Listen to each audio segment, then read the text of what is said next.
Hey, what's up you guys? My name is Mina. Welcome to my channel, Mina Reads, and today we're going to be doing an unhaul. We are in my basement where my two lovely bookshelves are. I am completely overwhelmed by my book collection at this point. There are just too many books and not enough space, and also not enough love, not enough connection to all of these books that I own, and so I really feel the need to do a little bit of a purge before we go into the new year. So I'm just going to be sharing some of those books with you and why I'm going to be getting rid of them. I also want to say that some of these books you may have seen before in a previous unhaul, and that is because I am the world's most indecisive person. So I will say, yeah, like I'm ready to let go of this book, I'm ready for it to be out of my house, and then it will continue lingering in my home for another year because I just haven't decided if I really want to get rid of it, or if maybe I'll just want to lend it to somebody. Maybe my younger sister will want it. Maybe, like, there's too many maybes, there's so many ifs, but we're being a decisive baddie in the new year. That is my New Year's resolution. So I need to get rid of some books, okay? And y'all are going to help me on that journey. I'm also selling some books on my Pango bookstore, so you could check me out. I'll leave like my page there so you can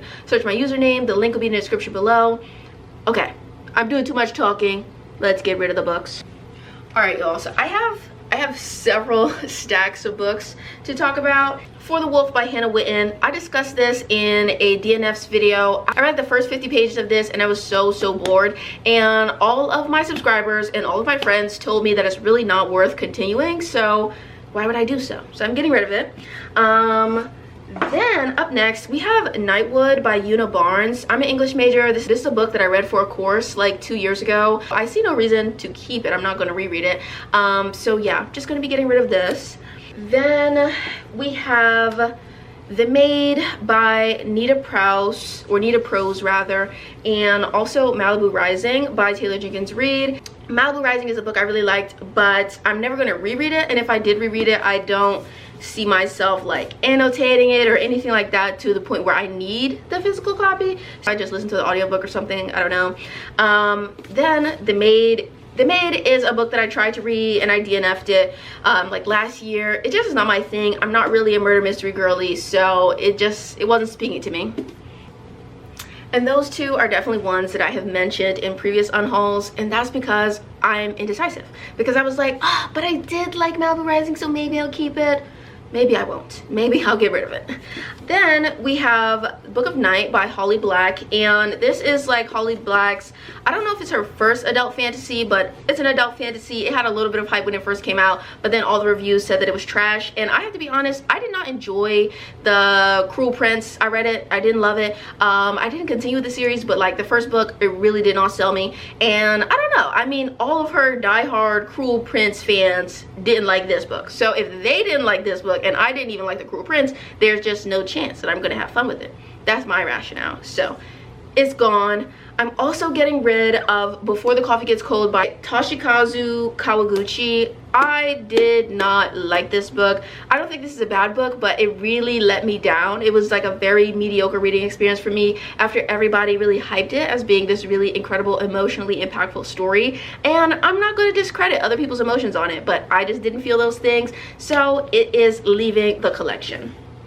Another hyped book that did not meet the hype for me was I Want to Die, But I Want to Eat Tteokbokki. This is a memoir, and I think that it's a really interesting structure for like a memoir, and it has a topic that, you know, is very close to my heart as somebody that struggles with depression and is in therapy, like, and has seen the benefits of talk therapy. I think this author is really brave for sharing her story and like her therapy journey, but I don't think this is a good book, and I think the therapist in this book is absolute garbage. Like, I would have him sued him for malpractice or something. Like, there's parts in this where the therapist is just like giving her pills, never describing like what the side effects could be of the medication, giving horrible, not advice, no support. Like, it's terrible, absolutely horrible stuff in here. So I don't know, it just didn't work to me.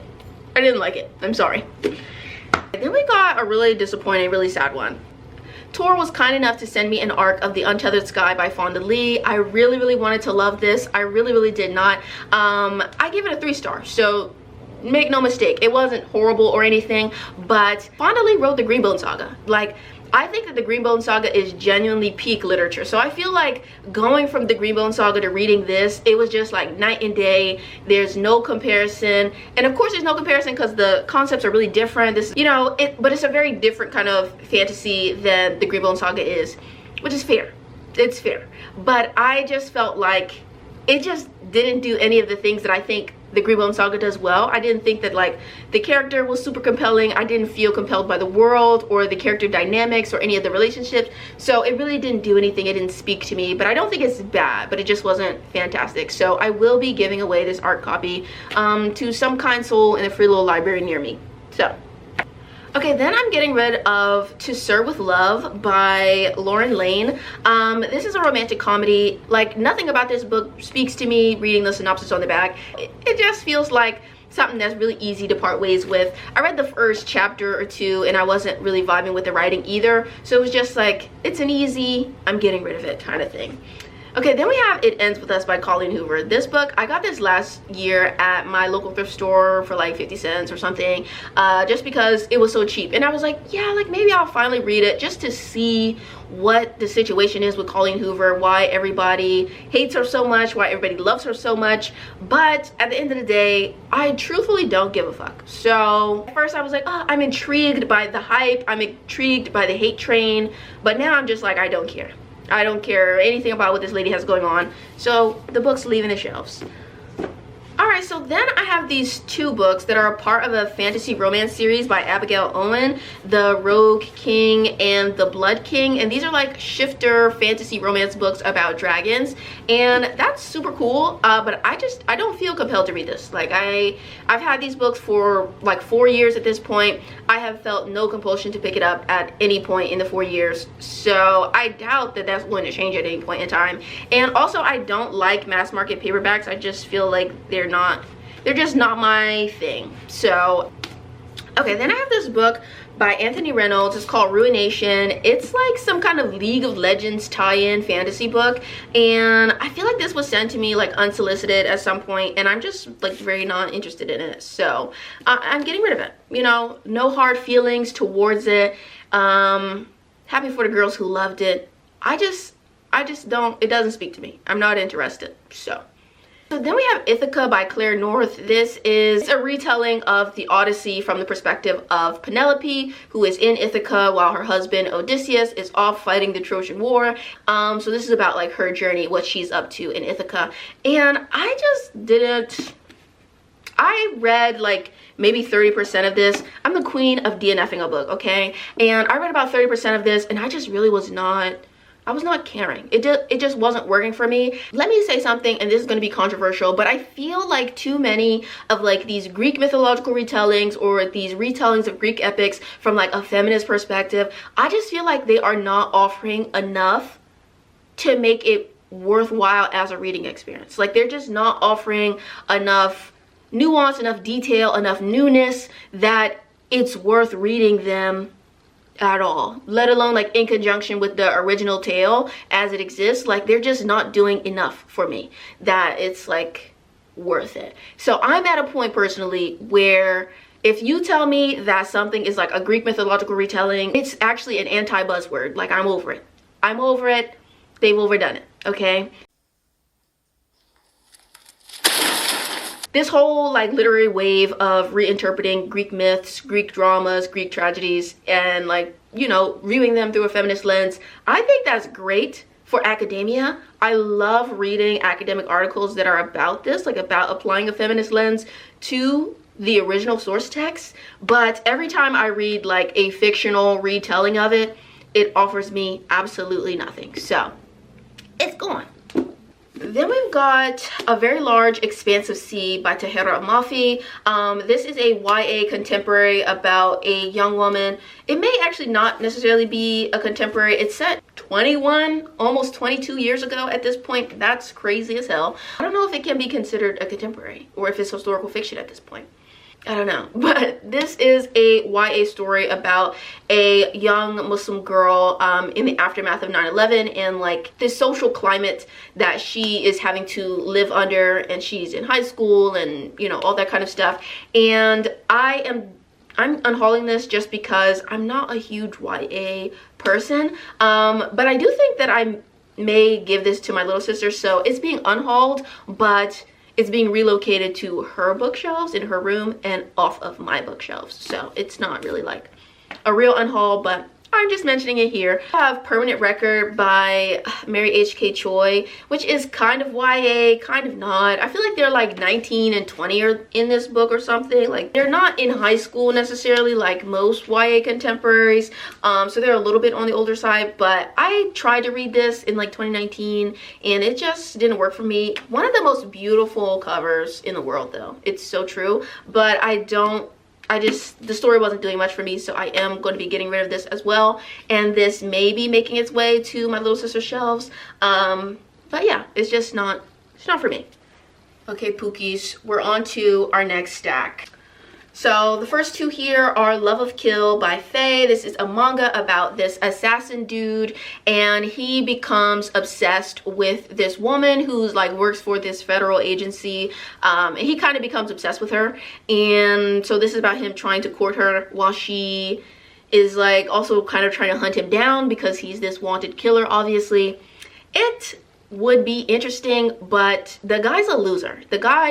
He's really pathetic, and I don't necessarily mind reading about a pathetic male character, but the girl, she doesn't give a single fuck about him. She does not care about him. She does not like him, and to that end, I also don't care about him, and I also don't like him, and I don't enjoy the way that he just is like forcing his attentions on her, because she just doesn't care. She's just so unfazed, and so it's boring. Like, there is no dynamic to feed into or to be attached to or to care about, because she doesn't like his ass and he's obsessed with her. So it's just boring. Like, it doesn't even give, you know, like enemies to lovers in a fun way, because they're not like bickering and bantering. Like, the girl is a very strong silent type, so she almost never speaks.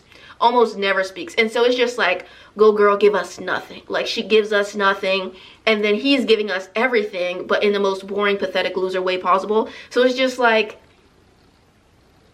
it's just not good. It's just not fun. So I'm getting rid of it. And then on the opposite end of the spectrum, we have Moriarty the Patriot, which is a really good manga, and it is giving a whole lot. It is about Moriarty, the iconic Sherlock Holmes villain, and like all the stuff that he has going on, and kind of like his origin story as a villain, and all of his like anti-English, anti-elite sentiments, and the ways in which him and his team go about thwarting rich people's plans and ruining rich people's lives and stealing their money and all that good stuff.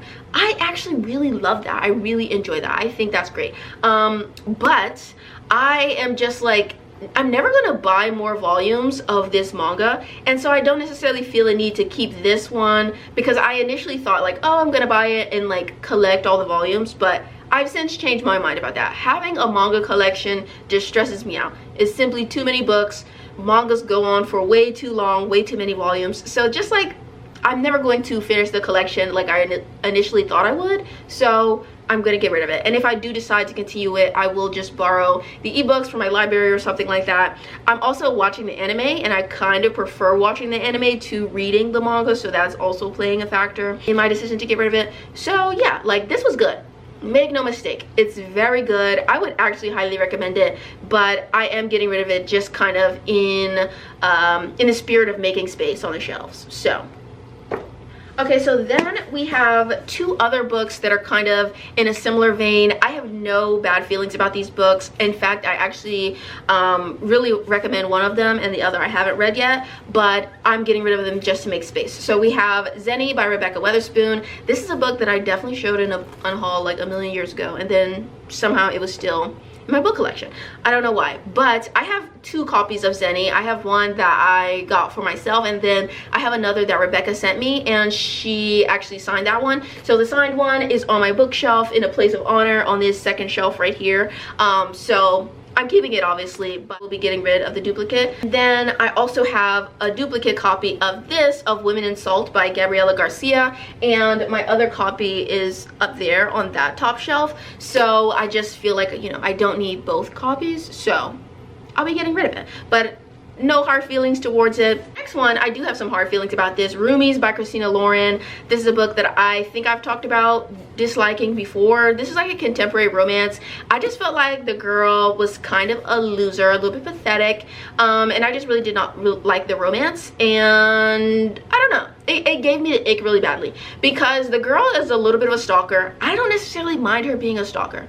You like, controversial as that may be, if I'm reading a story and the character is a little bit unhinged about their love interest, I'm not mad about it. I think being a little bit unhinged can make a story fun and interesting, but I just feel like in this particular case I didn't love it, especially because once the guy finds out that she kind of was stalking him a little bit and he's like vaguely upset about it, he has to like get down on bended knee to apologize to her for being upset that she was like stalking him. Why would that make sense? It doesn't. So it just gave me the ick. It just wasn't good. It wasn't romantic. Definitely not my favorite by Christina Lauren, so it must go. Speaking of bad romances, these books, this series, the Primas of Power series by Alexis Daria, I tried. These covers are some of the most beautiful romance covers I have ever seen, and I'm really obsessed with the artist. The artist's name is like Bo Fanglin, I think, on Instagram, so you should definitely follow them.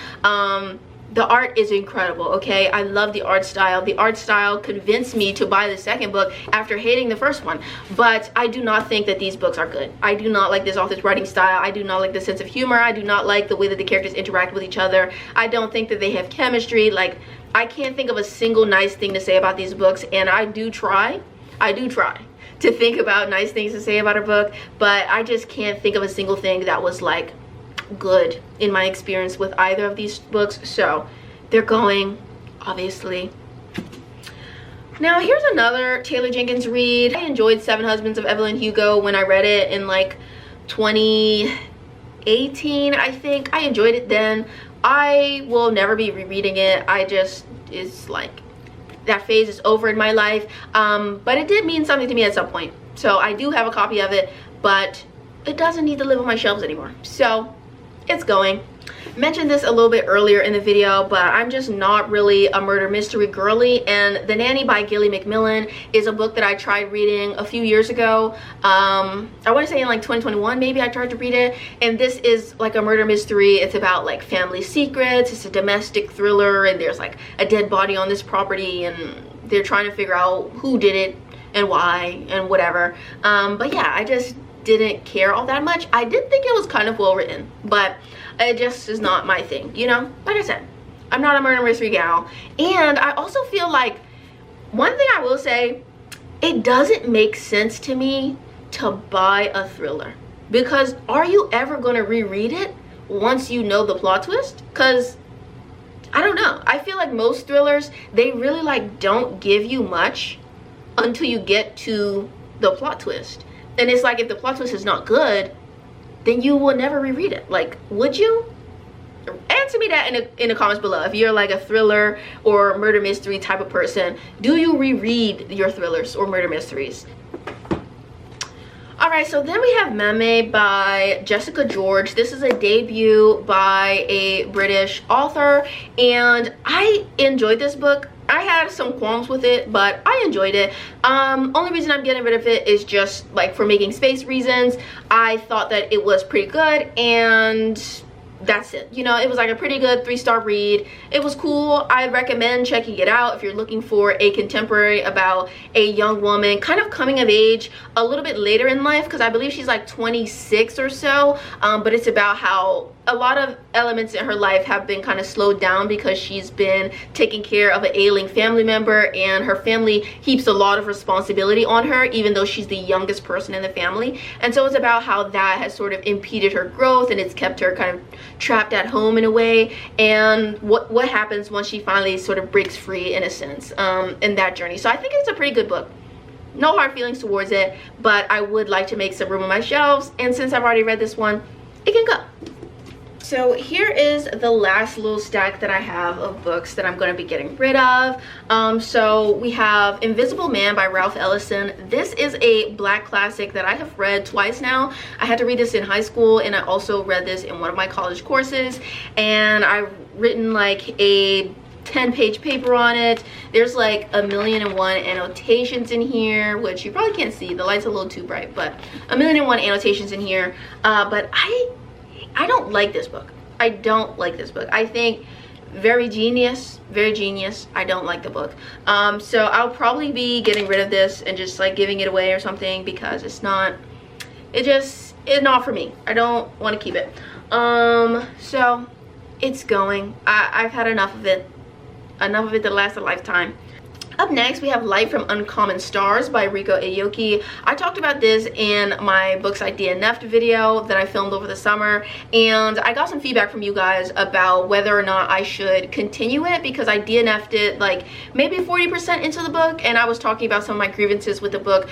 Even though it is like really interesting in terms of premise, I really felt like, okay, I'm not loving the writing style, and I'm not loving the way the story is organized, and there's also like a really huge like musical motif and musical thread going through the story, because the main character is like a violinist, and it's a story about her and her violin mentor. And I'm not a lover of classical music, I'm not a lover of violin music in general, and I feel like this story is very lovingly about musicians and music and instruments, and like about sort of a worship and a praise and a beautification of those things, which is great, but I just feel like it wasn't working for me. So it didn't make this like a fun reading experience. So I don't think I'll be continuing it based on the information that my subscribers so kindly gave me on that DNFs video. So another book that's going is Haikyuu Volume 44. I love Haikyuu. I love Haikyuu so much. But I don't know. I just feel like having this random miscellaneous volume and not like the rest of the series, I don't need it. Like, I don't need it. I'm glad that I bought it. I ended up buying it because like Haikyuu was ending, and I really wanted to read like the final 2 volumes, and my library didn't have volume 44 for some reason. Like, they had all of the volumes available on ebook except volume 44. It was so random, so I ended up buying it just so I could read it, and then I could read volume 45 and finish it out. It was good. It was great. I love Haikyuu. But I don't need to keep it, and I especially think that Haikyuu is better, to me at least, in motion animated, because it is like a sports anime, and I just feel like, you know, the big sports moments hit different for me personally when I get to see them in motion. So then we have another book that I'm getting rid of. This is called The Taking of Jake Livingston. This is a YA horror novel, and like I said, YA is just not really my age demographic anymore.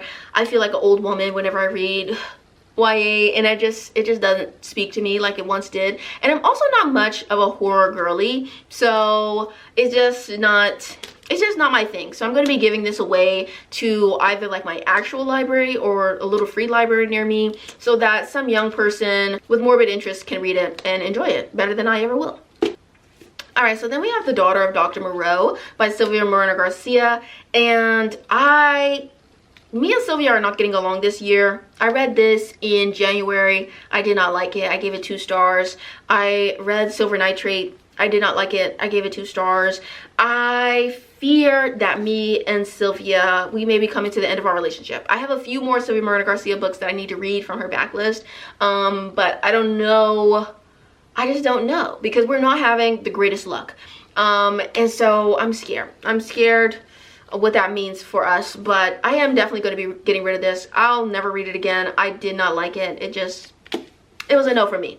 On so many different levels, it was a no for me. I just feel like Sylvia Moreno Garcia has such excellent concepts, really great writing, but I just feel like the execution of the plot always leaves me so deeply unsatisfied. And I think sometimes not being satisfied with the conclusion of a story can be a sign of like good writing, evocative writing. It made you feel an emotion, you know what I'm saying? But I feel like her books leave me unsatisfied in that it always feels incomplete. It always feels like there was just a little bit more that she could have done, a little bit more that would have made the story stand out, be more worthwhile in some way to me personally, and it just always falls short of that mark. And obviously not always. I have enjoyed some of Sylvia's work, but I just have too many experiences in a row where I feel really dissatisfied with the execution of the narrative. So this one is going, definitely. And we'll see where my relationship with Sylvia ends up as I read her last few books in her catalog that I haven't read yet.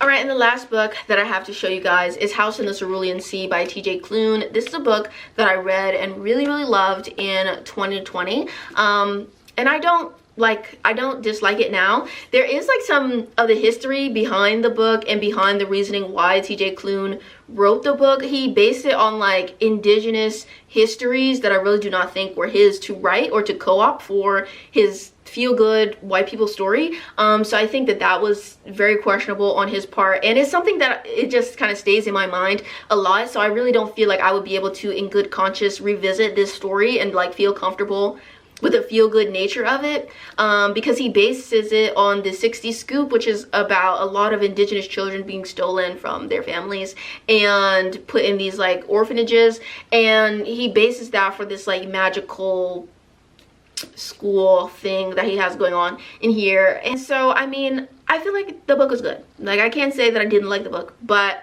I don't like the ethics behind the writing of it and the inspiration for it. And yeah, I'm just like, I'm not a huge fan of that. So I don't feel like I would ever be able to really read the book again and feel the same feel-good feelings. So I just feel like it can go. And also, I hated, like, beyond hated. I have never felt such like vehement disgust and irritation reading a book like I felt reading Under the Whispering Door. And I don't care about anybody's opinion on that. Like, if you love that book, that's great, but I hated it. It pissed me off to no end. So me and TJ Klune, we are over, and that's okay. You know, sometimes a relationship is meant to last for a season and be done. And our season is over. Those are all the books that I'm going to be unhauling to clear up some space on my shelves for the new year. And as you can see a little bit, kind of, sort of, the shelves are still very jam-packed. So there will be a little bit more reorganization and things like that going on as we wrap up the end of the year, because I do want to have my life a little bit more in order as we enter 2024. But this is just my first step towards that goal, getting rid of some books that are no longer sparking joy. So thank you so much for watching. Hopefully I will see you in my next video. Bye, you guys. So check out my Pango books page because some of the books will be sold on there. Okay, love you. See you. Bye.